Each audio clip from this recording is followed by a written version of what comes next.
Good morning, everybody. Keith Engle here for TGI Sports Talks Jack and Keith's Weekend Playbook. It's a lot of stuff going on we got to chat about today. I welcome in my co-host, Hall of Fame boxing writer Jack Hirsch, and sports guru, I think is the right term we came up with the other day. So welcome, Jack. Good morning. How are you? Yeah, Keith, I think it's sports confusion because this is supposed to be a happy time. We're starting the World Series today. We just started the NBA season. We're supposed to be enthusiastic, but you know what we're doing, Keith? We're doing what you just did a couple of seconds ago, and you don't even realize you did it. You were like shaking your head. Well, it's crazy. I mean, this is what sports has become. We talk more about stuff off the field than we do on, whether it's college football, and this time it's gambling again, and this time it's the NBA. And really, these are becoming really prevalent. Let me throw a number at you. From 2019 to 22, there was 4 suspensions in all the sports for gambling. In the last 2 years, 25. This is becoming inherent. Well, I'll get into it. I think the leagues are complicit in this, and they're getting into bed with sports gambling sites and the message they send. But we can talk more about that. Specifically, we're talking about two different cases that somehow they decide they're going to release the details and arrest these guys all the same day.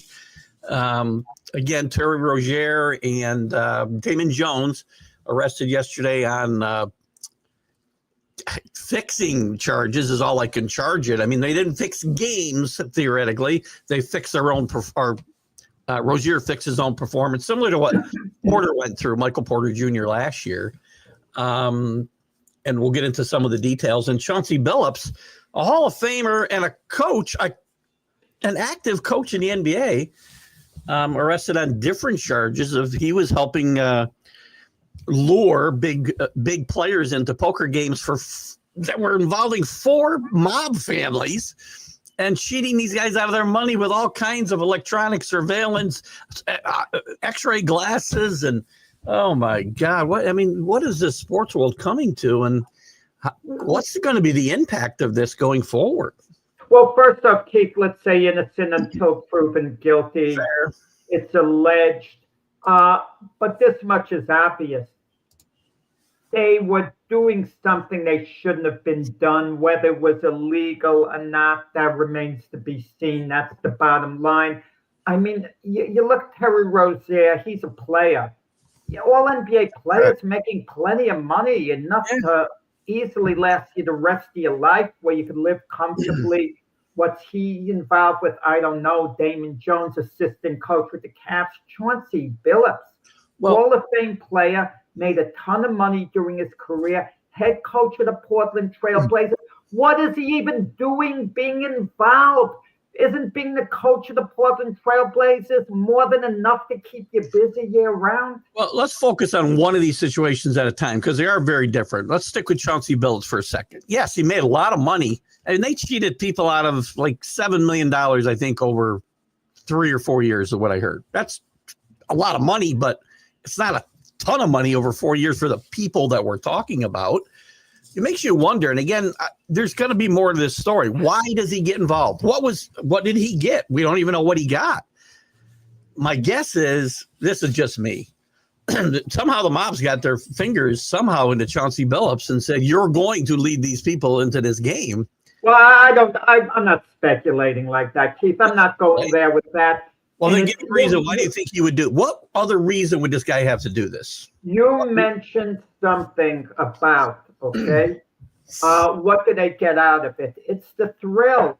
And it's funny. I took a book out of the library yesterday. If you want to look at this, I don't know whether you read this, 3 Ring Circus by Jeff Pearlman. I just started reading the beginning of the book.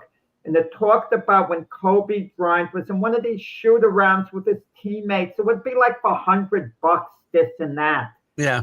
Petty money, but it was the thrill of winning that money. They didn't need that money. They could easily throw away $100. $100 didn't mean anything to them in itself, the value of the cash with what they were making.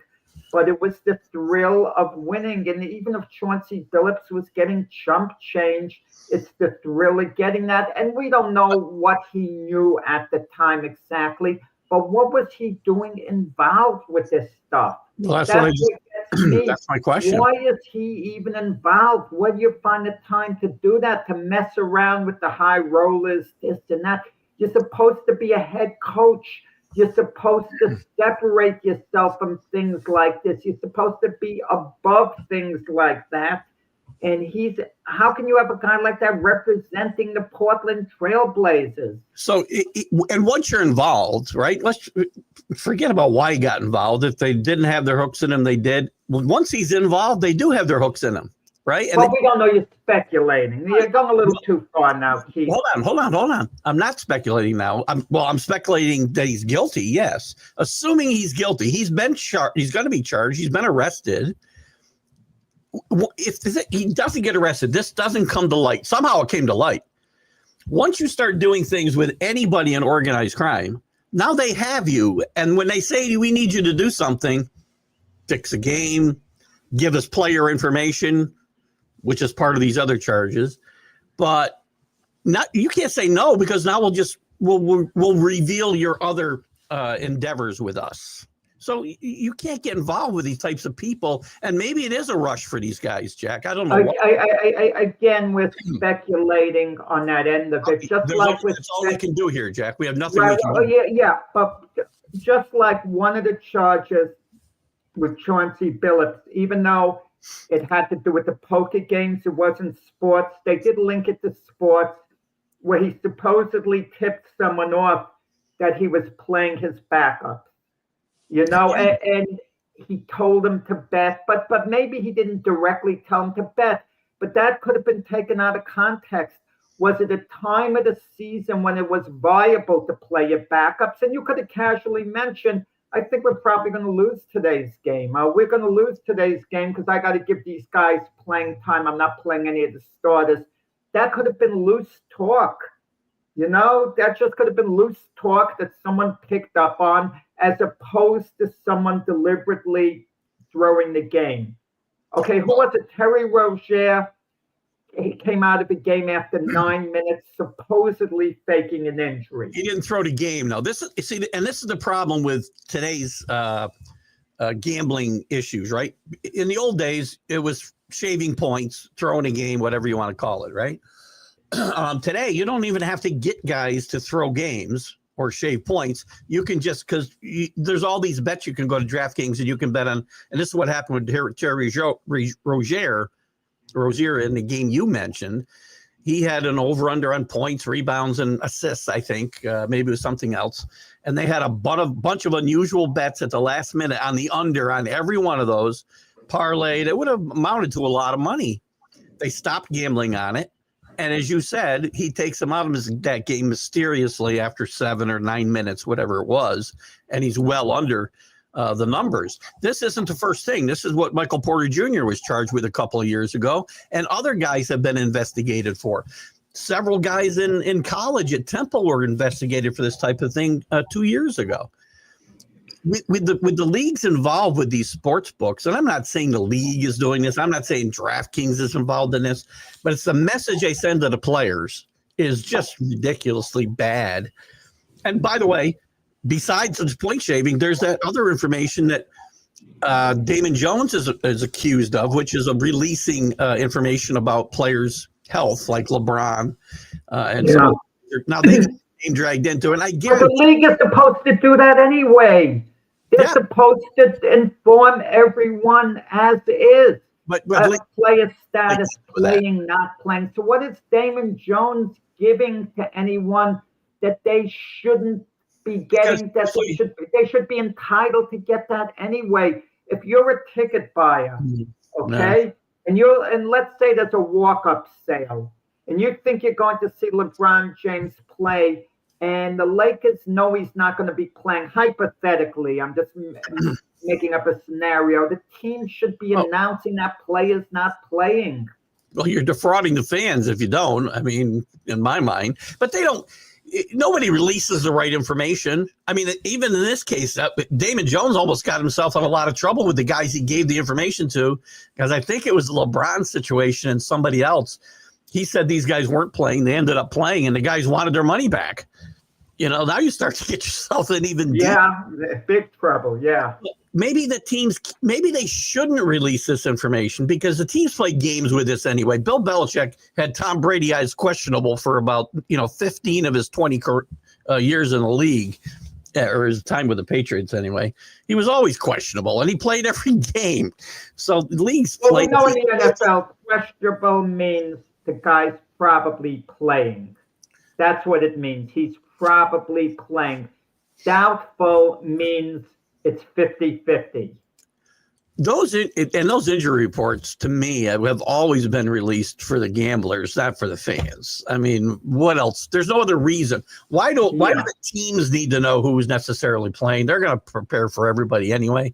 They're going to have their own intel about who's not completely for the fans. Sometimes you don't want another team to know the status for the game planning. A case in point would be the one Super Bowl, that my team, the Jets, were in Super Bowl III. Don Maynard had a hamstring injury. He could play on it, but his speed was compromised.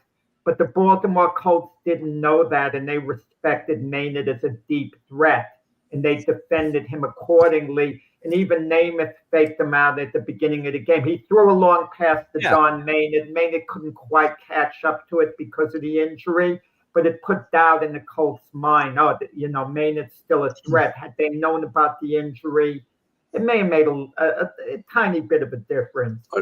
Again, listen, I'm not a prude. I gamble myself. During football season, I make wagers on college and professional football. I'm not saying gambling is a necessarily bad thing, but it's a bad thing when the people who are playing the games are involved in any way, shape, or form. And the leagues they hoard themselves out. This is a word I used yesterday in several posts.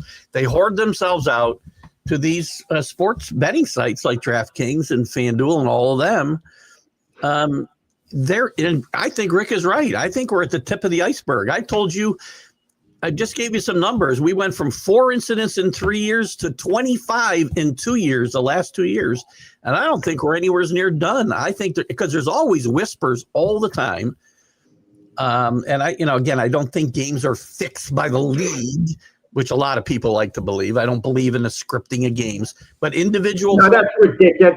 Scripting of games is utterly ridiculous. It is utterly ridiculous. 100%. But that's where we're going. And you know what else happens? The other collateral damage here is that they released the names of LeBron, and I don't remember who the other players were, right? But some big name players, maybe Anthony Davis, a few other guys.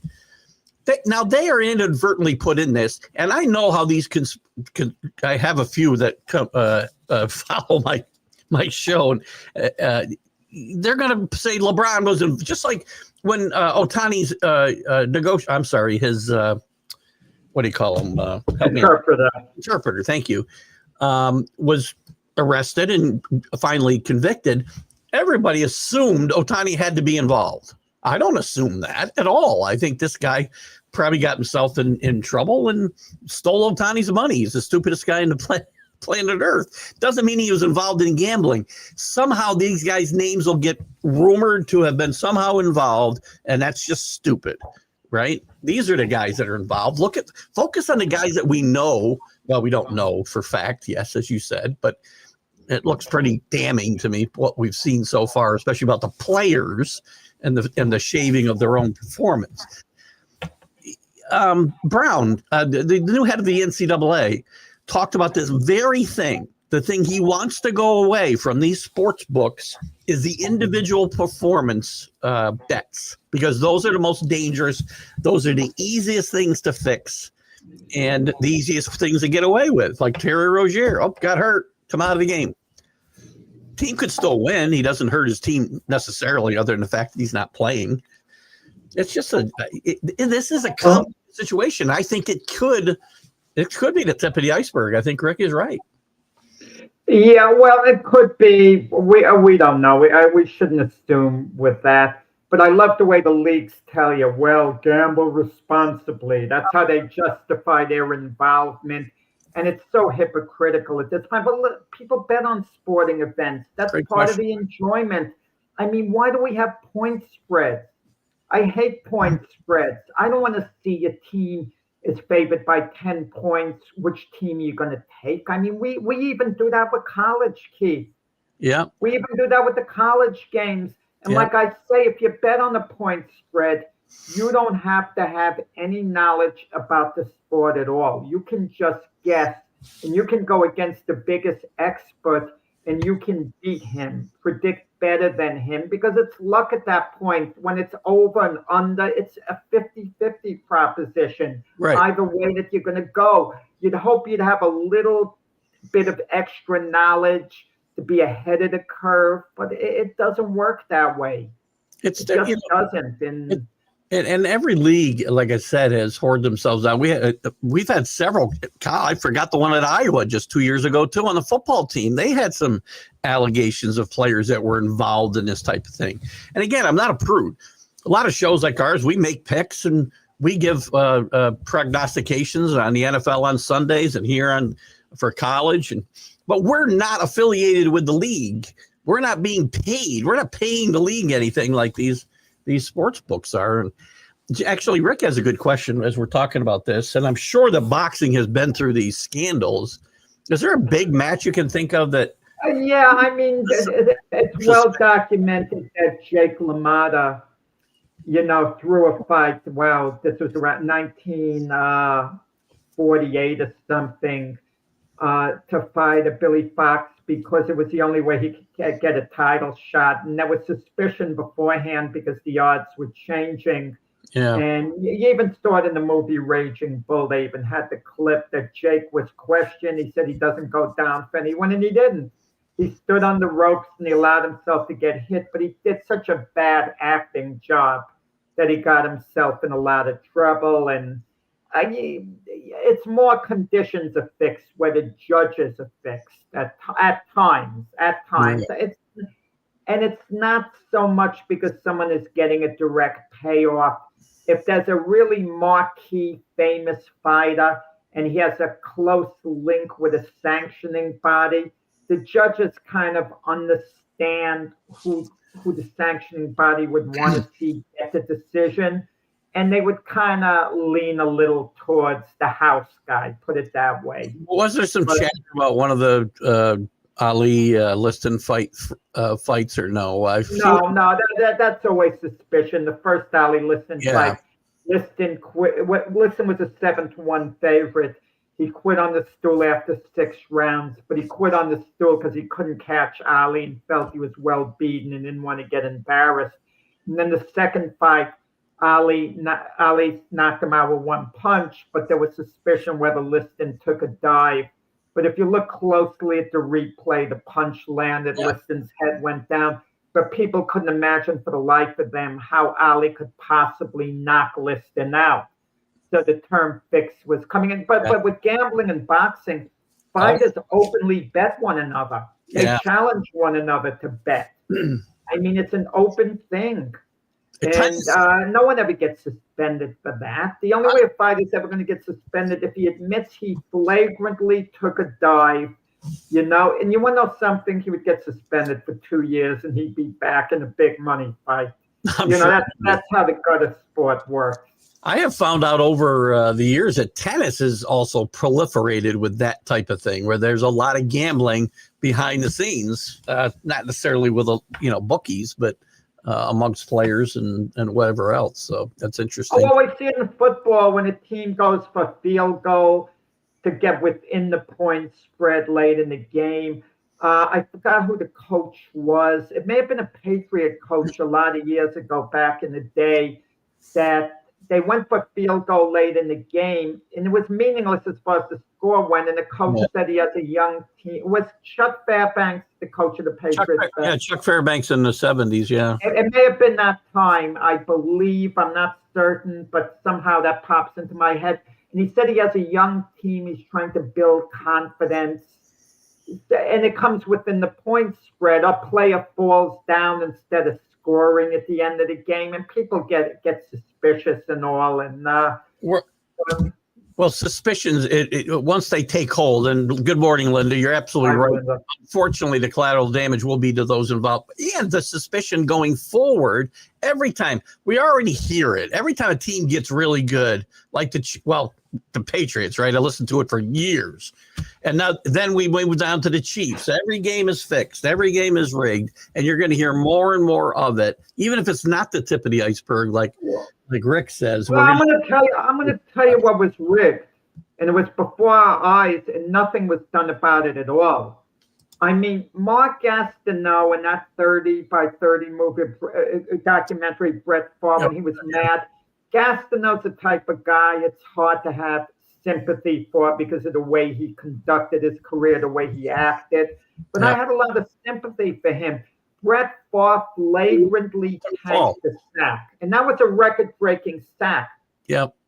That's like just as bad as gambling against your team in a sense, or gambling on another game. Let's put it that way. That was downright flagrant. Michael Strahan never should have had that record. It should get removed from the books, that sack, because that was an outrageous tank job. You know what, Jack? Today, that's likely to be a gambling issue because you can bet on everything. You can bet futures. That year, you probably could have bet on how many sacks Michael Strahan would have gotten that year or how many would have gotten in that game. You see those types of bets and prop bets all the time on these sites. And that would have been, a much bigger story if it was today with the type of gambling legal gambling that we have going on. You know what it is, Keith? The temptation is too great for a lot of these guys. You consider where a lot of the players, okay? And some people are going to want to say, well, this sounds a little racial, but where they were from originally, like an environment that was economically poor, a lot of them, okay? And they do things with reckless abandon when they were young. They're not like thinking conservatively. I mean, a lot of them aren't thinking, okay, I'm going to make my money grow with 401 investment. If you can gamble, and look, I've gambled on certain things before sporting events. So I'm not a player, but I put a bet down. But when you're a player and you're making all that money, you still have that rush. You still want to kind of like put on the bet, and they're betting all the time. When they have a shoot around at practice, it's different. They might be betting a few grand who hits a few more shots, and the league doesn't do anything about that. They have their own. And now all of a sudden it's a game, like what people fantasy football leagues. That's gambling. Fantasy football. That's gambling still. And they all have them, and they have their NCAA pools within all these teams, and they all do some form of gambling, but it's not anytime it's involving you and your team or your sport. Well, now it becomes a problem. Can you imagine if you're a Miami Dolphin player and there's a bet up there, is Mike McDaniel going to be fired before the season's out, and you're kind of like tanking it a little bit? Tua looks like he's got. I'm going a little too far now, but that's not funny actually. Yeah, it is. Actually, funny is always funny, Jack. That's funny actually, because Tua's playing like he's got a bet on McDaniel. Yeah, Tua. Wow. So, before we wrap this part of the show up, do you have an opinion about what I've been laboring here? The whole thing about I want to know one specific thing. The league's in bed with the sports books. I feel it's bad business. They make a ton of money. I don't think they need this. I think it's sending the wrong message. You can't say to your players, don't do this, don't do this, don't do this, but we're going to go promote it for other people to do it. I think it's a bad message. Yeah, everyone can bet except the players. Maybe the league should allow players to bet on other games, but then again, you know what's going to happen. Players could call up a friend on another team, and they could find out so-and-so has a bad ankle, he's compromised what he could do, and they have this inside information in that sense. Yeah, AC, who's one of my followers, he's a poker player. I want to hear what he has to say, and we'll probably get into it with him Sunday about contacts, glasses, X-ray poker tables. But with that said, let's find out the extent of what went on. With Chauncey Billups, did he know everything with how they were getting defrauded completely? We don't know. With Terry Rozier, how far did he actually go? And Damon Jones, how far did these guys actually go? Because they may have been involved and there should be penalties if they were, but it might not have been to the extent that a lot of us have been led to believe. So let's kind of wait and see. But so far, I really haven't heard the denials come out from them yet. You'd hope you'd get an immediate denial. Yeah, well, the attorneys say, well, they're going to fight this. In the case of Terry Rozier, the NBA was investigating him for a long time, right? It's like 4 years they've been following. So if they clear him, why is this coming out now? That's one of the other questions, and I guess I won't wrap up just yet because I did want to get into this a little bit. They investigated him all this time, and he continued to play. He wasn't suspended, and they suspected this 4 years ago. This game we're talking about, I think, was the specific game that they keep bringing up was at least 2, maybe 3 years ago. And how do you let this guy continue to play if you believe this is going on for 4 years? But gambling should be allowed to an extent, like Michael Jordan back in the day during the Knick Bull playoff series to get away from things. He took a trip to Atlantic City and he gambled there. And to me, nothing wrong with that at all. That's legal gambling. You can go to casinos, you can gamble.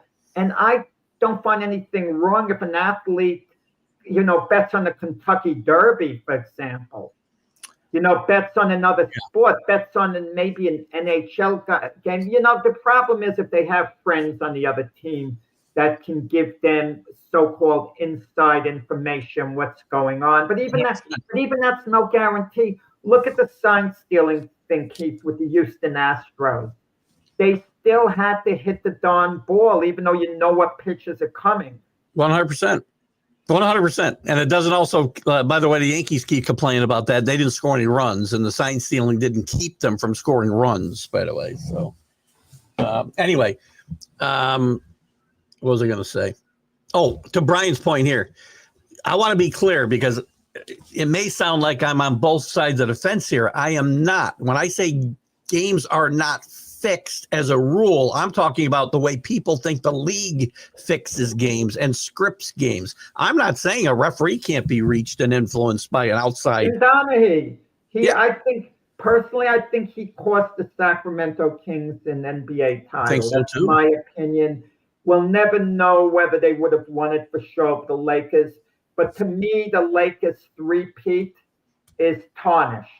Absolutely tarnished by, and what happened to Tim Donahue? How much of a sentence did this guy serve? I mean, it's terrible what this guy did. Very little. Those players on the Sacramento Kings never won an NBA championship. The players like, Chris Webber, Bibby, etc. Yeah. And it's bad. It's awful what he did. Did you see the 30 for 30? I think it was the 30 for 30. It was ESPN documentary on that story and him, and he was a big part of it.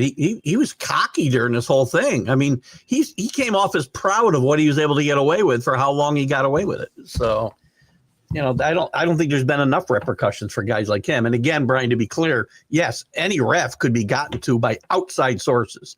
When I say games aren't fixed, I'm talking about by the league. They're not fixing games. They don't. Well, you mentioned boxing. They announced the judges for big fights beforehand. Yeah. And in the past, they really didn't do that. Yeah. They would find out a lot of them when they got to the arena beforehand, but because you have to fly judges in and so on, and sports could do it. Every sport could do that, couldn't they? I mean, they don't have to release the schedule of referees, I don't think. I mean, that could get leaked like anything else, I suppose. But you could get an umpire the way he'd call balls and strikes, even though we're going to have virtual, umps there. I mean, there's so many things an official can do. They can make a call on a pass play in football. Yeah. Let's get off this. Really okay? quick. We spent half the show on this, but that's good. We got it out of our system. That's okay. The NBA did open up, and the Knicks got off to a nice start with some injuries. Nice win, I think, for them against Cleveland. We had some. Wemby was just excellent on defense. He's the best defensive player in the league. SGA goes off for 55. Cooper Flag, I'm not really sure exactly what his numbers were the other night, but no, he shot poorly. He rebounded. Yeah. I think he got like 9, 10 rebounds. Yeah, but they get off to a good start. I mean, now it's hard to focus on the NBA when we got all this football and stuff going on, but the NBA forced us to it today, unfortunately. One of the things to Wemby, when all is said and done, he might be the greatest NBA player of all time. When all is said and done, if he stays healthy and can have a long career. And that's big what I'm saying. I'm saying the number one, but he might bypass Jordan and LeBron and Kareem when all is said and done. But in any event, he's going to be amongst them. And he can't miss if he stays healthy. We saw it the other night how great he is. Now, I think he's going to elevate the Spurs this year, make them a playoff team. Next season, look for the San Antonio Spurs next season to win the NBA championship. Wemby's going to have this year behind them. Dylan Harper and company are going to be that much better.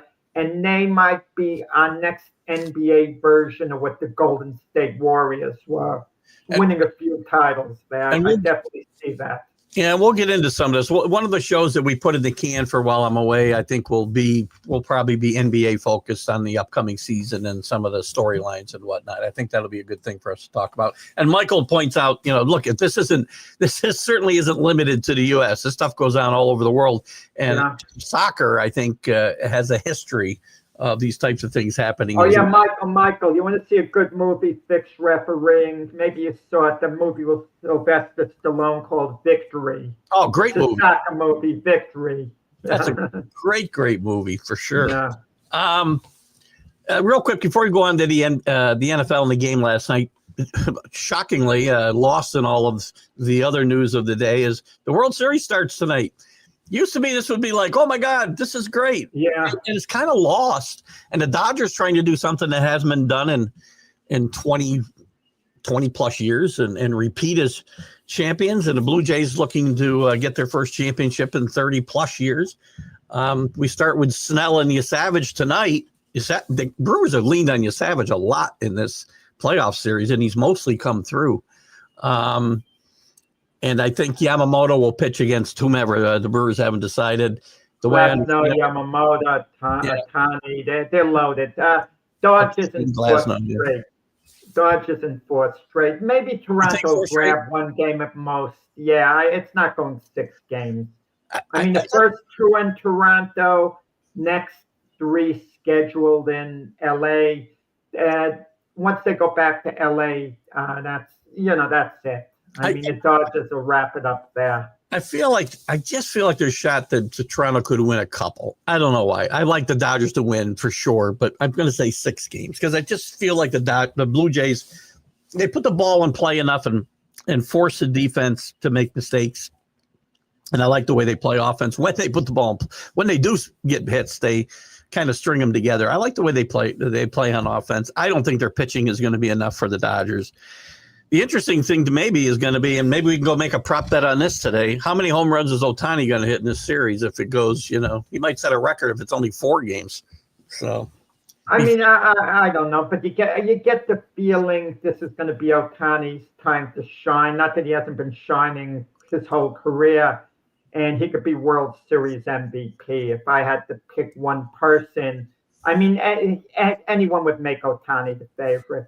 One story that really sticks out to me. Toronto doesn't have good starting. Their starting pitching doesn't compare to the Dodgers. No, it doesn't. I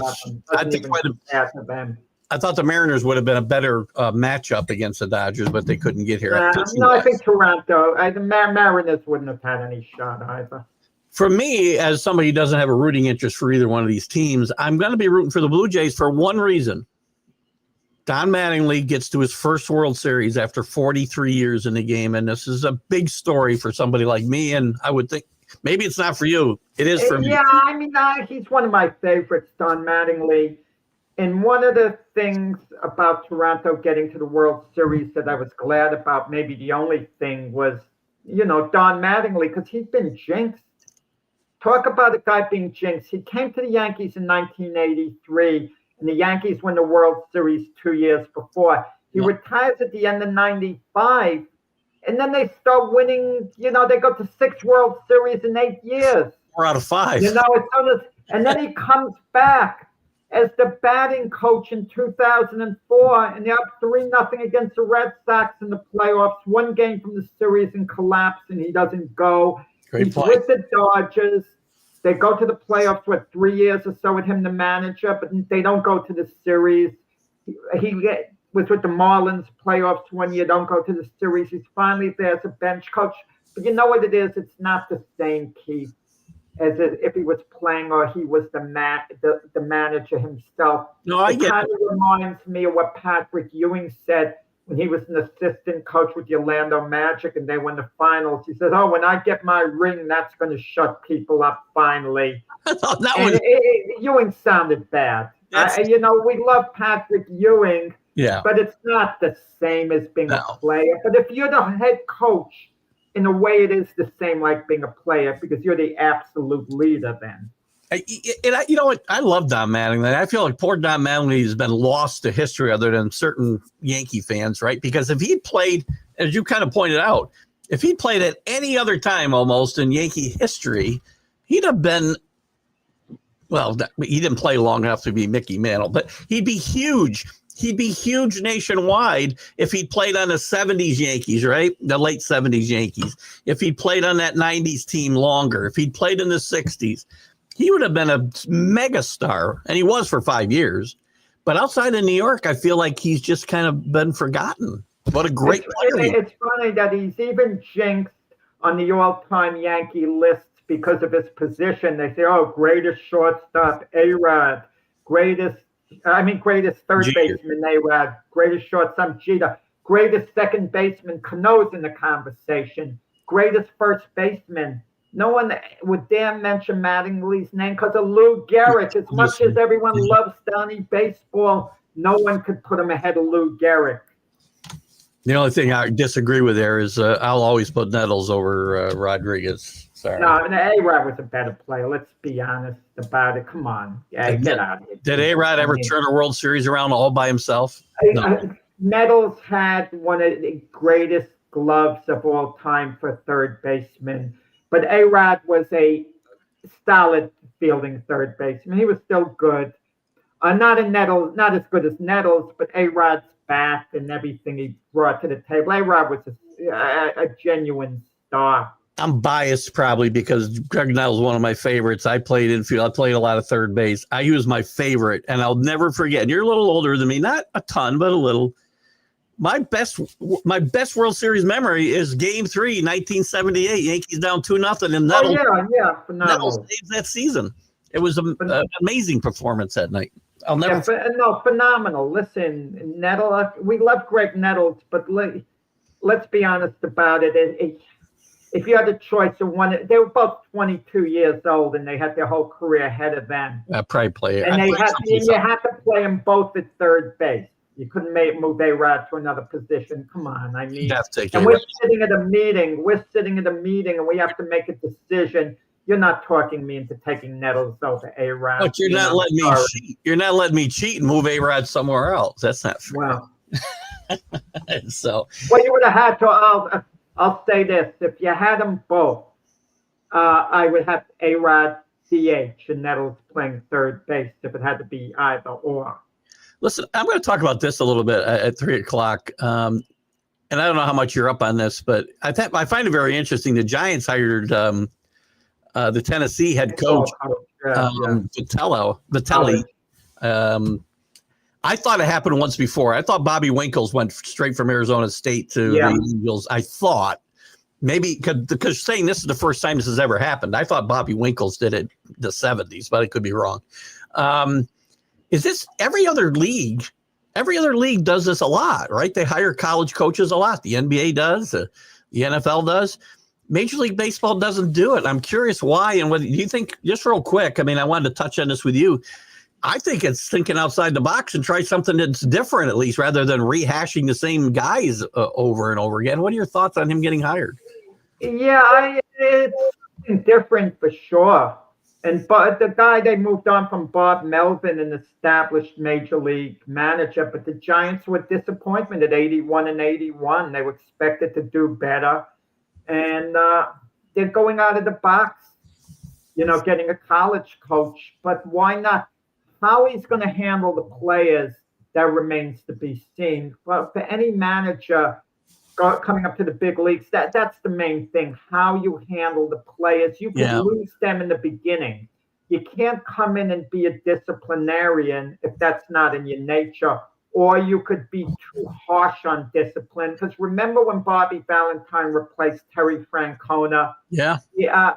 Terry Francona as a Red Sox manager, supposedly Terry Francona was let go because of a lack of discipline, because the players, were kind of doing their own things. So Bobby Valentine came in there to restore order. He lost the team. Yeah. He lost these veterans. They weren't going to put up with this stuff. Early, very early, and it didn't work out.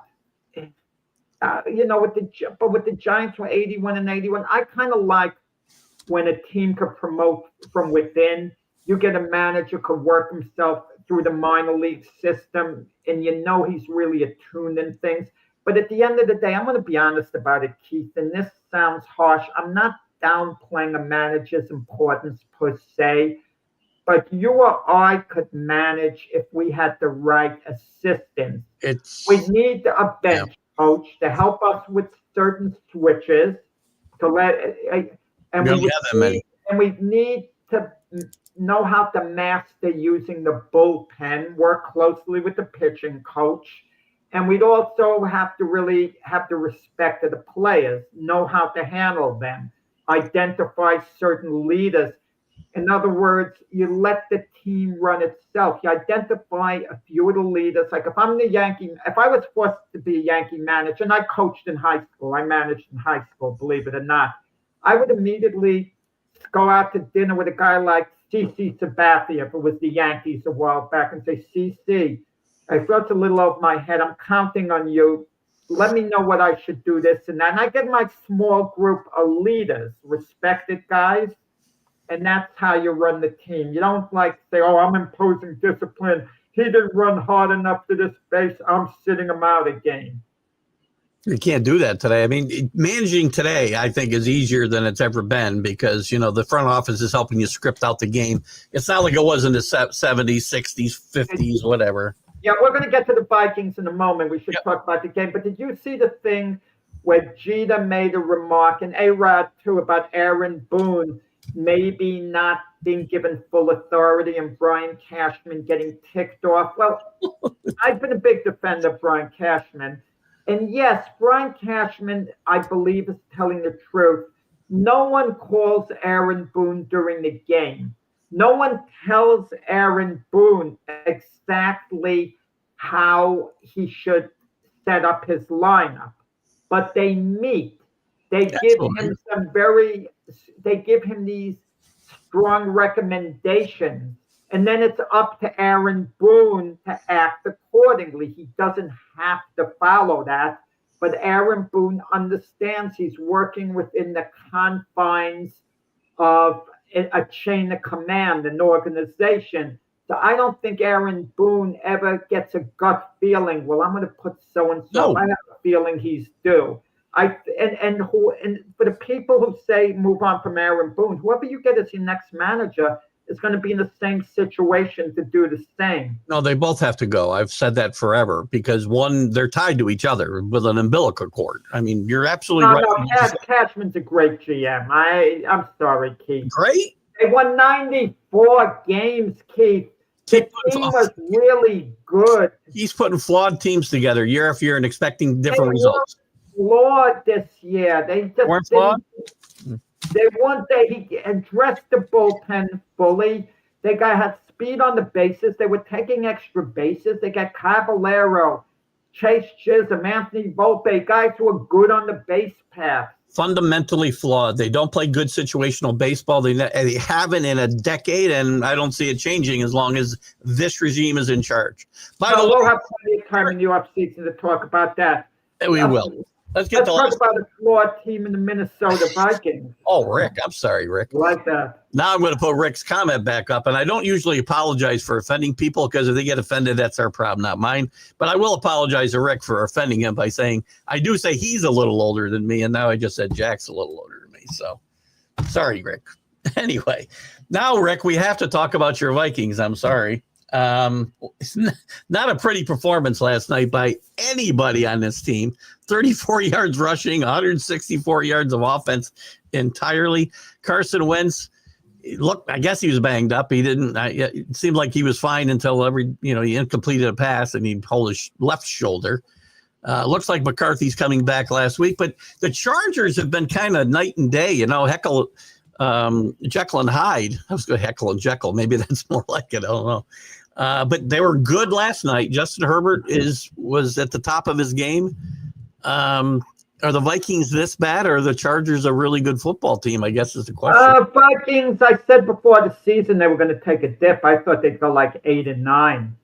But I thought last night that the Vikings had a good chance to win the game going in because of all the Chargers' struggles. But they did get Joe Alt back on the offensive line. Justin Herbert got his mojo back. The Vikings couldn't run the ball with Aaron Jones. It was awful. You thought they'd have some success running. They didn't have any. And Carson Wentz was under a lot of pressure all game. What did he get sacked 5 times?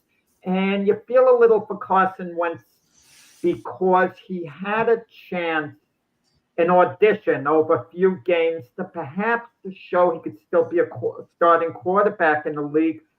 But since leaving the Eagles, and keep in mind, he lost his starting job with the Eagles. Jalen Hurts never would have been the Eagles starter had Carson Wentz been producing, but he didn't produce. He went to the Indianapolis Colts. He didn't produce. The Washington Commanders, he didn't produce. He was a backup 1 year under Patrick Mahomes at Kansas City. Obviously wasn't going to play there. And now he goes to Minnesota and he's given an opportunity.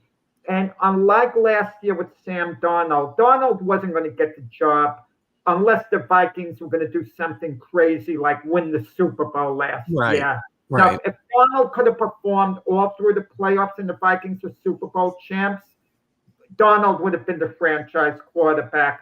But that didn't happen. He struggled a couple of games. So was J.J. McCarthy. But when J.J. McCarthy got injured for second year in a row, the job wasn't etched in stone anymore for J.J. McCarthy. And Wentz played extremely well. J.J. McCarthy might not have reclaimed the job. But I'm going to tell you this. If J.J. McCarthy better work out for Kevin O'Connell's sake, because if he doesn't, people are going to ask, you had Sam Darnold and you had Daniel Jones on the team, and you let both those guys go, and both those guys might be, continue to play great for Seattle and Indianapolis respectively, and they're both better than J.J. McCarthy, we're going to hear, and that's not going to make Kevin O'Connell exactly look like the quarterback guru. One last thing on the game. Brian Flores, supposed defensive guru. His defenses haven't been good this year. This is what I was going to say. Rick was talking about the offensive line injuries. That's fine, all well and good, but you got behind in this game early and you gave up 207 yards rushing. You're not winning games that way in the NFL. You're just not gonna. And it made it easy for Herbert, I think. He didn't really get that much of a pass rush from what I saw, and not a good. I heard him early in the game, a disputed call where the Vikings returned an interception for a touchdown, supposedly, and it was called back. It was a possession. Yeah. They said the cornerback didn't really have possession on it, even though it looked like he did. And the Vikings started the game well.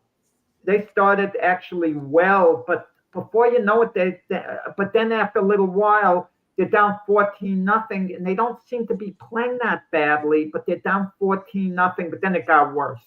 I thought they didn't run the ball well, but they only tried 11 times too, which I think they gave up on the run a little too quick last night, quite frankly. But Well, You know, 5 carries for 15 yards, Aaron Jones. I mean, yeah, that's a reason to give up on the runner. well, I suppose. And 34, they had 164 yards offense. Justin Jefferson had 74 of them. Jesus, good grief. Yeah. Well, I mean, the way in the NFL, and people aren't going to like this when I said it. I got into this with Brian and James on a Sunday football show. Passing is the best way, to run an offense with a really a very competent passing game. I mean, I understand the running game is great, only if another team can't stop it. But this grind and pound the ball the whole time, it usually doesn't work. And we talked about that before the Philadelphia Eagle game last Sunday. And I believe they had to get the passing game going to A.J. Brown and Devontae Smith. That's a great 1-2 punch, maybe the best in the NFL, arguably only.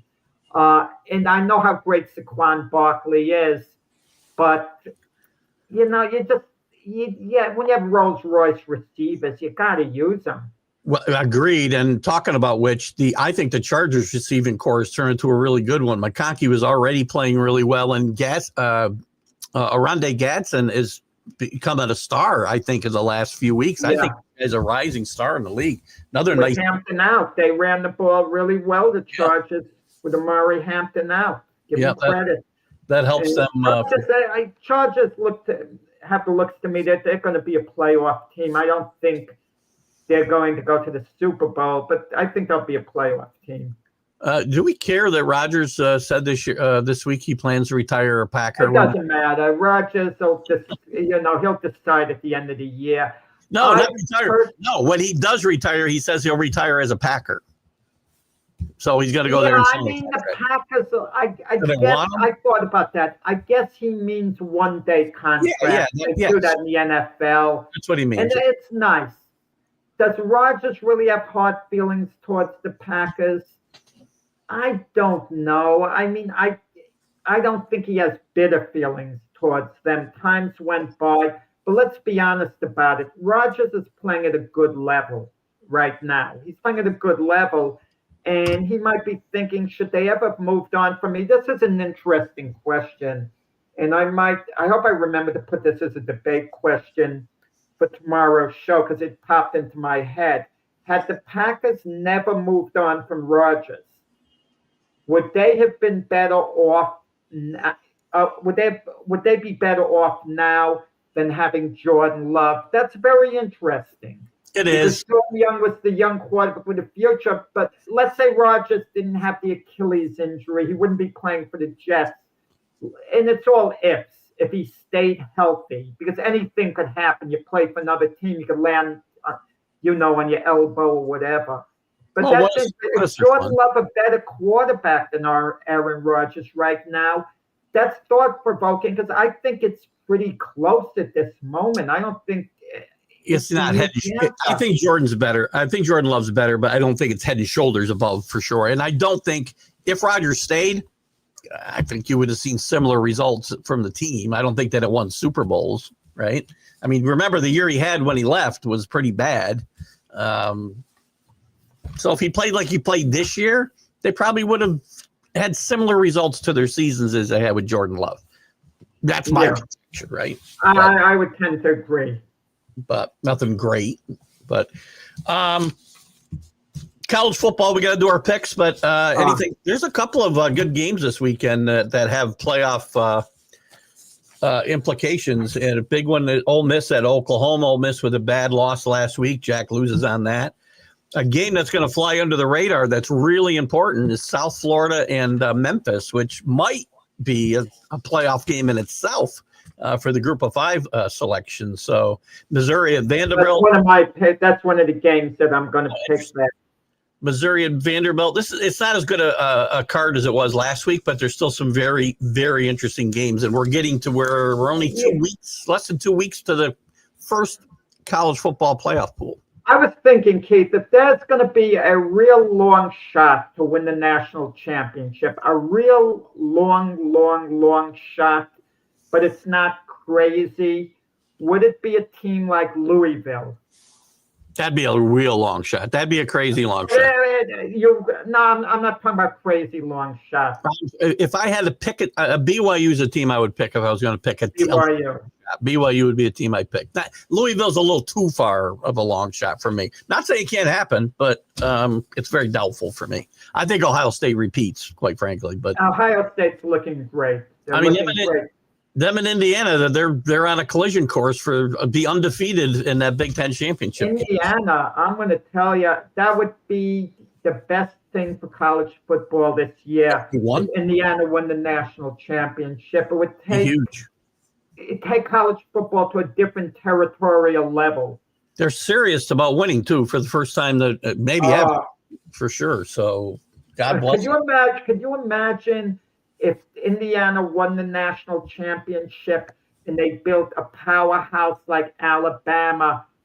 Could you ever see Indiana football actually overtaking basketball in Indiana as the most popular sport? Interesting. I don't think it'll ever get to that point. They'd have to be kind of like a juggernaut, win a national championship and be great. And then in the current landscape, it's going to be very hard for somebody to dominate for 10 or 20 years like Alabama, let's say, under Nick Saban, right? And be a national contender every single year just because of the landscape we have today. But Indiana's their best story in college football the last 2 years, for sure. Yeah. Okay, so my picks. Okay. Give me your pick. I got a last one. This is going to warm your heart. Let me give a quick recap from last week. Jack, 0-3. Sorry, Jack. Bad day for you. You lost the Ole Miss game by just half a point, but you fall to 11-15 on the season. I get one winner on James Madison, and I lose a couple of bad ones with Colorado State and UNLV. That's what I mean with the points, Keith. We're 1-5 between the two of us. You could get someone off the street when you're picking points. I was 3-0 in the picks I made when I bet the games, but because I don't have all the choices I have here, fortunately. And so right now you're 11-15. I'm 11-14. So I guess I'm a half a game ahead because I got one less loss. But anyway, that's not a lot to crow about. But go ahead, start with your favorite. Well, my first pick will warm your heart. I'm taking Virginia, and I'm giving 10.5 points for them to beat North Carolina. I think that's a good bet. I mean, is Belichick going to have them ready? He'll have them ready to get their asses kicked. They haven't beat a good team. Belichick needs one upset. Keith, all he needs is one upset, and people are going to be to create a little bit of a buzz. There's going to be one.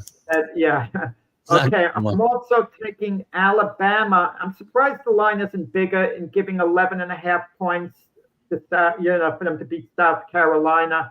On the road. I know the Gamecocks have this great enthusiastic crowd, the whole bit, but they're 3-4. They've been a major disappointment this year. More was expected. Them and their quarterback. We talk about Arch Manning a lot as being a bust, if you will. His numbers are better than a lot of the other highly rated quarterbacks before the season. So, anyway, good pick. And the last game, the game you mentioned before, I'm going to take Memphis with the 5.5 points against South Carolina. They're playing at Memphis.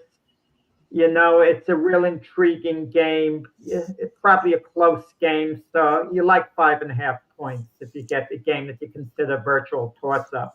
All right, good picks. I do like South Carolina a little bit, but my picks. I'm going to take Georgia Tech in the top 10 for the first time in God knows how long. 16.5 point favorites at Syracuse. Syracuse is not a good football team. Syracuse is awful. What happened to Syracuse football? Yeah, that game's in Georgia Tech. Sorry, I misspoke. But Syracuse they were a good football team last year. This year, they're not very good. They still got a good coach, and I like what they're doing recruiting-wise. This is just a down year for them. They lost their quarterback, and Is it just a down year, or is the program headed down? No, listen, Fran Brown went in there, and he brought this program from the depths and elevated it when he got there. So I like what he's done there, and I think this is just Syracuse isn't going to be great, really good every year. They're just not going to be. I think I'm confusing them a little with Rutgers. Well, they stink every year, so. No, They gave the Chiefs Isaiah Pacheco. They shouldn't be playing in the Big Ten. That's their biggest problem. So who else did I like here? I like Navy giving 14.5 to Florida Atlantic at home. Navy still in that race for the Group of 5 pick. The winner of that American Conference is going to get that pick. And as my underdog, I've been back and forth on this. I'm going to take BYU. I'm switching. That's a last-minute pick. I was going to take Fresno State. I'm taking BYU plus 2.5 at a disappointing Iowa State team. They got off to a great start and have really not been very good. Injuries have caught up with them. So I'll take BYU to stay hot. Still have not lost a Big 12 game since they joined that conference 2 years ago. So good job by them. Jack, any boxing news you want to throw at us real quick before we leave here? No, there's one meaningful heavyweight fight this weekend. Joseph Parker against Fabio Wardley. It's taking place in the UK. Joseph Parker, he's done enough to earn a title shot. He's taking a little bit of a risk in this fight, but if he wins this fight, he's the guy who really should be in line to fight Alexander Usyk next. Sweet. And you can catch Jack and more boxing news with Frank Laterzo on Monday on Glove Fist at 7 p.m. Eastern. Don't forget to put that on your calendar. Always an entertaining hour because you never know where Frank's going to go. So that's always something interesting there. So plus we'll get to see what he's. Frank will talk about football. He's a frustrated Miami Dolphins fan who hates Ohio State and the Philadelphia Eagles. Hates Ohio State, but he bets them like every week. So that's because he can't lose. He's happy to lose his money if Ohio State loses, so he bets on Ohio State. Talk about betting here, A lot of betting. We're implicating ourselves, Keith. We're all degenerates. Yeah. Good grief. Anyway, check Jack out on the debate show tomorrow morning as well. I know Jack doesn't give away the topics. He takes them here. I get no credit for helping him come up with these debate topics, but that's. Well, they're never official until the day before. It's like the injury report. Well, you got to keep it under wraps because you could have nefarious stuff going on. So catch him there, and I'll see you guys Sunday morning with the Sunday Stream of Consciousness, and we'll see you with the big football show at 8 o'clock Sunday morning, as well. And we'll be back Monday, guys. Have a great weekend, Jack. Thanks a lot. Have a good weekend, guys. Enjoy. Well, everyone.